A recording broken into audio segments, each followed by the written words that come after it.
Hai, assalamualaikum warahmatullahi wabarakatuh. Bismillahirrahmanirrahim. Alhamdulillahirabbil alamin wa bihi nasta'inu ala umuri dunya waddin. Wassalatu wassalamu ala asyrafil anbiya'i wal mursalin wa ala alihi wa sahbihi ajma'in, amma ba'du.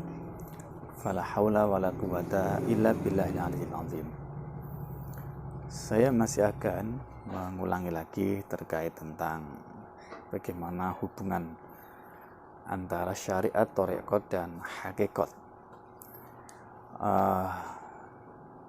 Sebagian ulama menyatakan bahwa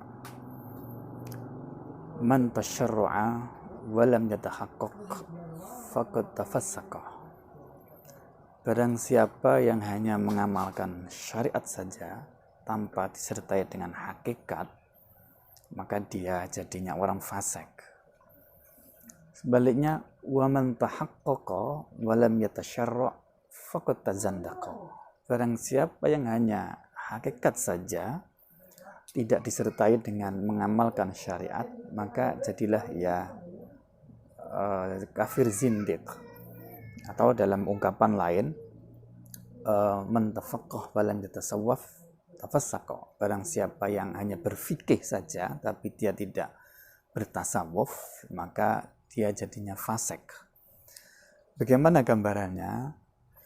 Jadi dia hanya berpegang saja ilmu fikih tapi tidak disertai dengan tasawuf, maka jadinya mungkin dia ngalim, pinter dan sebagainya, tapi dia jadinya fasik, kurang ajar. Contohnya misalnya begini,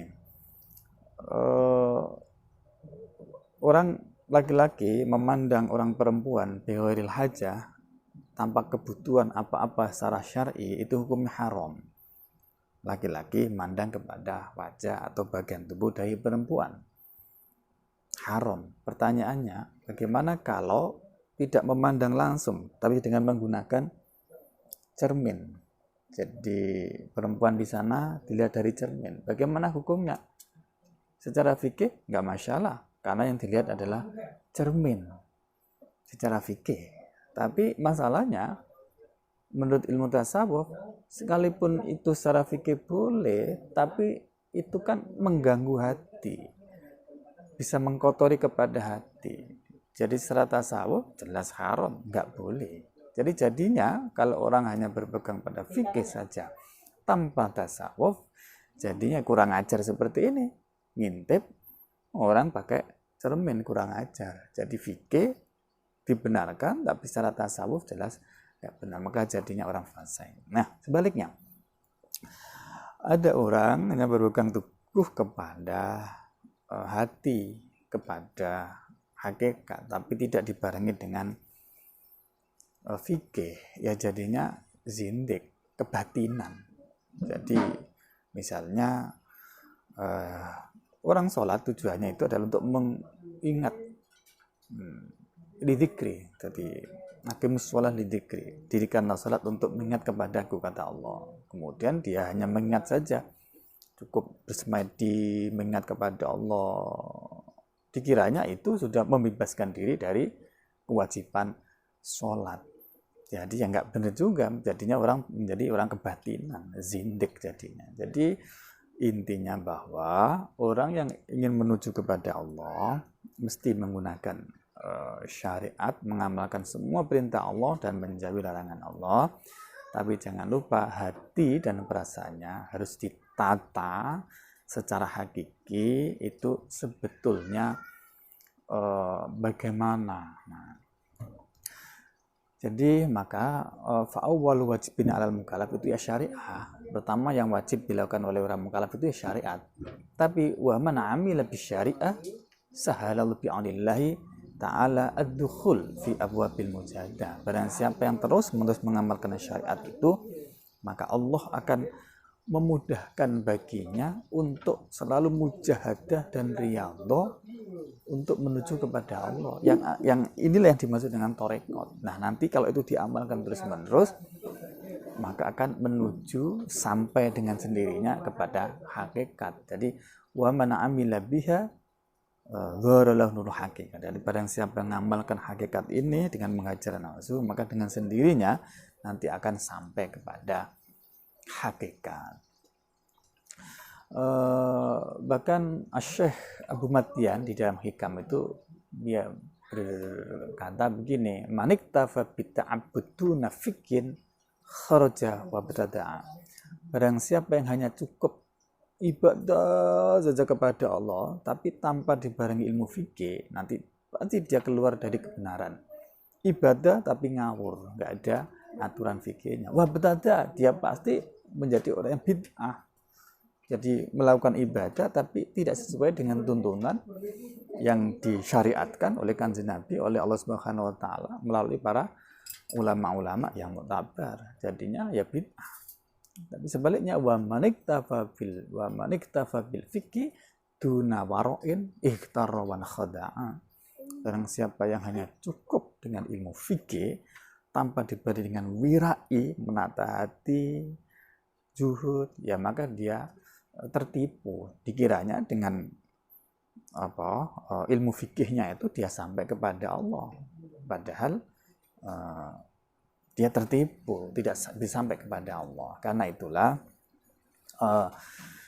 setinggi apapun tingkatan seseorang itu, sampai tingkat wali pun, dia tetap nggak bisa keluar dari kewajiban melakukan ibadah. Kenapa? Karena ibadah itu sebetulnya bukan sekedar kewajiban tuntutan dari syariat, tapi dia itu adalah merupakan ekspresi dari kehambaan seseorang kepada Allah dan ungkapan syukur atas nikmat yang diberikan oleh Allah kepada hambanya. Nah, inilah yang terjadi pada Kanjeng Nabi Muhammad SAW.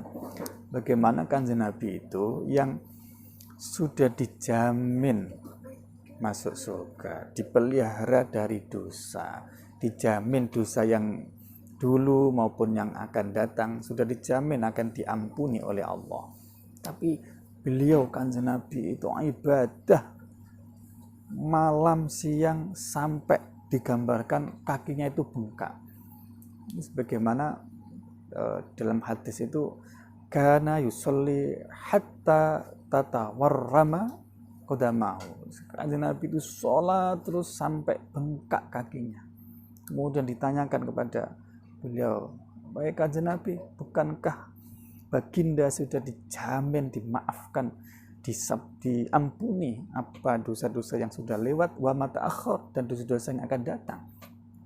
Jawab Kanjeng Nabi, bukankah saya ini suka kalau disebut sebagai orang dan syakura, sebagai hamba yang pandai bersyukur. Jadi kesimpulannya bahwa ibadahnya Kanjeng Nabi itu tidak sekedar memenuhi kewajiban, tapi adalah ungkapan syukur dan ekspresi dari sifat kehambaan kepada Allah Subhanahu wa taala.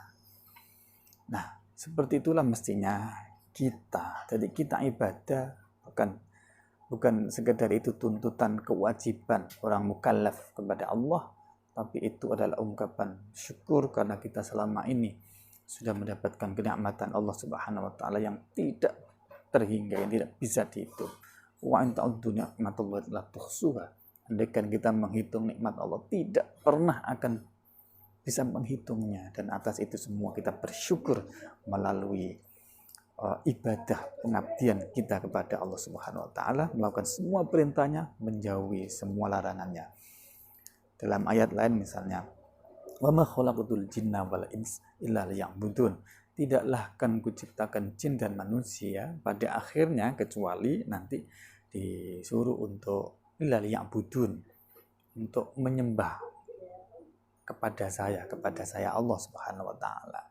Jadi penciptaan manusia sebagai hamba konsekuensinya adalah mengabdi, menyembah, ibadah kepada Allah, dan diberi nikmat hidup, kemudian diperpanjang hidupnya, diberi berbagai kenikmatan, rezeki dan seterusnya, maka ungkapan syukurnya adalah dengan cara ibadah, karena kita diciptakan tujuannya adalah untuk beribadah. Nah, hakikat syukur adalah tasarrufun ni'ami ila ma yuradu bihil mun'im, menggunakan apa yang diberikan oleh Allah kepada kita untuk sesuai yang dikehendaki oleh zat yang memberikan nikmat itu. Nah, Allah memberikan nikmat itu tujuannya adalah agar dipakai untuk beribadah kepada Allah. Wa ma khalaqul jinna wal insa illa liya'budun. Tidaklah akan kuciptakan jin dan manusia kecuali hanya untuk beribadah kepada Allah Subhanahu wa taala. Jadi kesimpulannya, siapapun yang ingin menuju menghadap kepada Allah, makrifat kepada Allah, maka harus melewati syariat, torekot, baru kemudian mencapai hakikat. Orang yang hanya hakikat tanpa melalui syariat torekot, maka tidak mungkin bisa terjadi batil.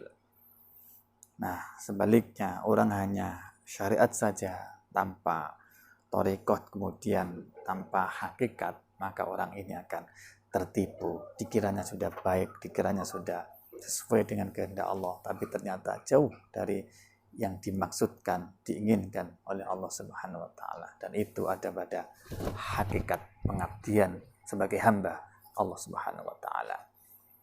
Akhirul kalam, semoga bermanfaat. Wassalamualaikum warahmatullahi wabarakatuh.